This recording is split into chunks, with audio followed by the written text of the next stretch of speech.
Hello everybody, MDpolo here with a follow-up video to the Smith & Wesson Bodyguard 2.0 video that I did recently, and for which I got my butt roasted. Now, I would like to address that before we start diving into what was the issue and how it was resolved. And I just want to mention to you that I try to be as factual as I can and polite. And a lot of the comments that I received were just personal attacks.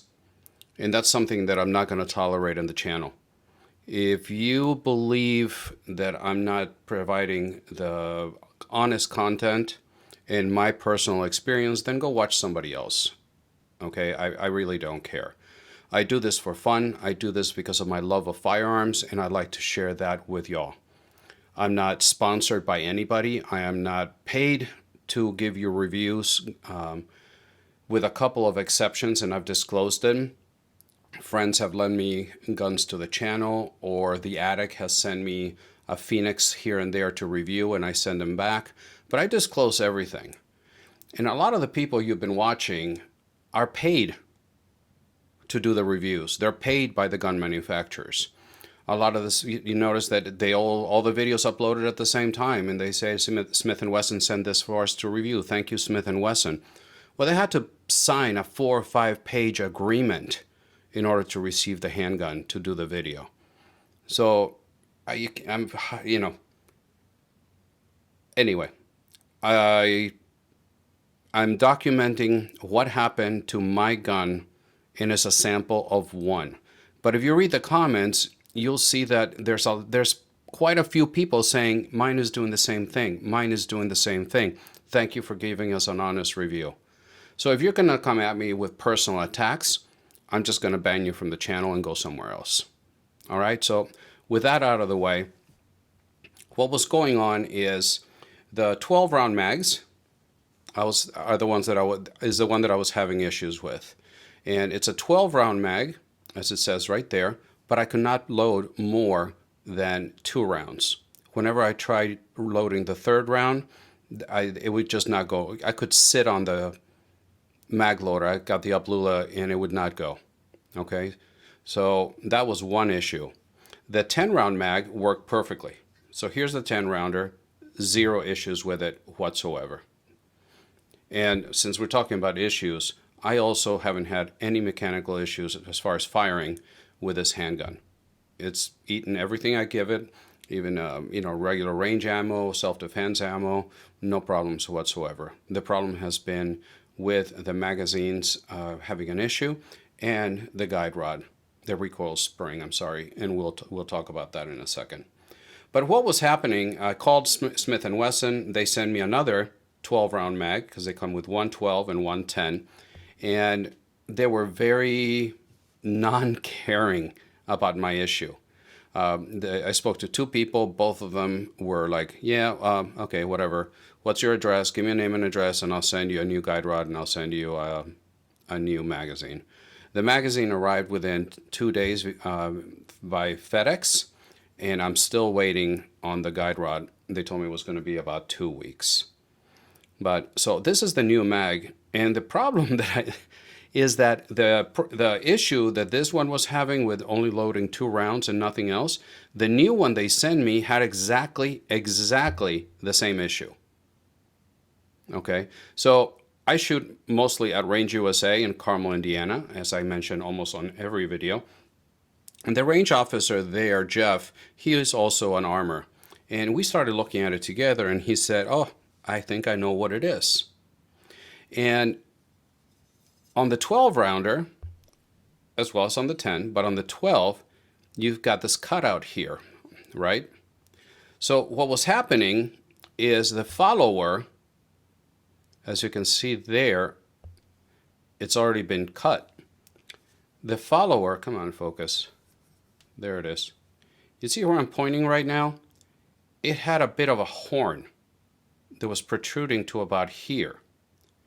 And whenever you would push the rounds, as you started to push the rounds down, that orange horn would protrude from this little window, this cutout right here.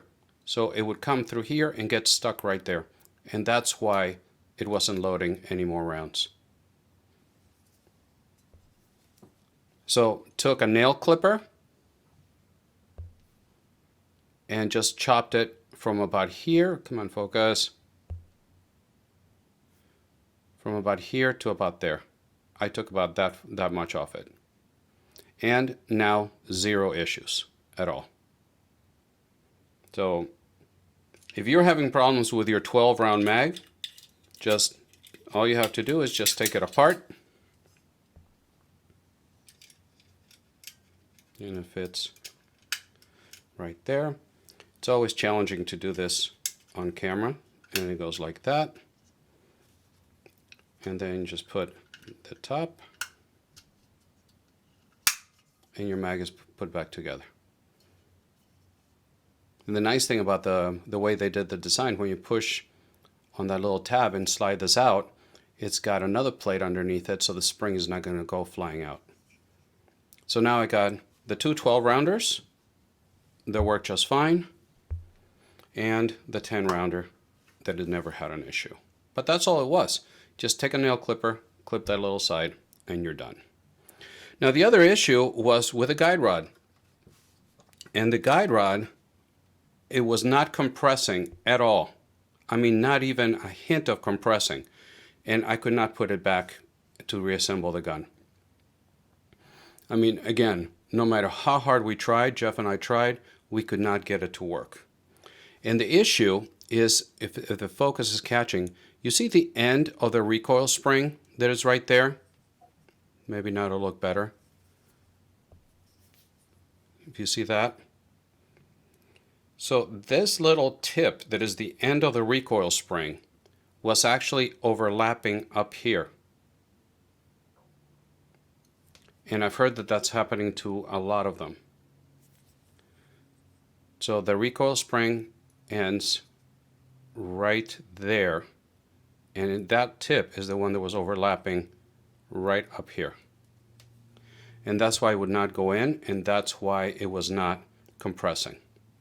So what I did is I just grabbed my trusty clock tool and just pushed on it down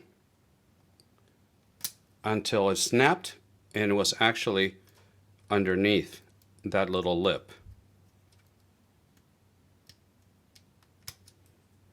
Like that.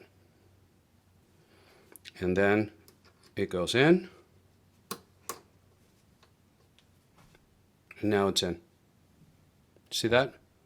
So that's the issue with a recoil spring, and that was the issue with a mag. So now it goes in, lock it, and ready to go. So that's what I found. That's the issue that I was having with the Bodyguard 2.0. I'm still waiting for the new guide rod, and but I hope this helps. That's what's going on with mine. Please politely let me know in the comments section if this helped you and what your experience has been. And I look forward to reading your comments. Once again, thank you so much for stopping by. Please remember that I upload videos every Friday morning and on Wednesday when my schedule allows. I'm active on Instagram and Twitter, X now, and my videos automatically upload to Rumble. So if you can give me a follow there, that would be very much appreciated in case something happens here on YouTube. So that's all I got for you today. Thank you so much for stopping by, and until the next time, God bless.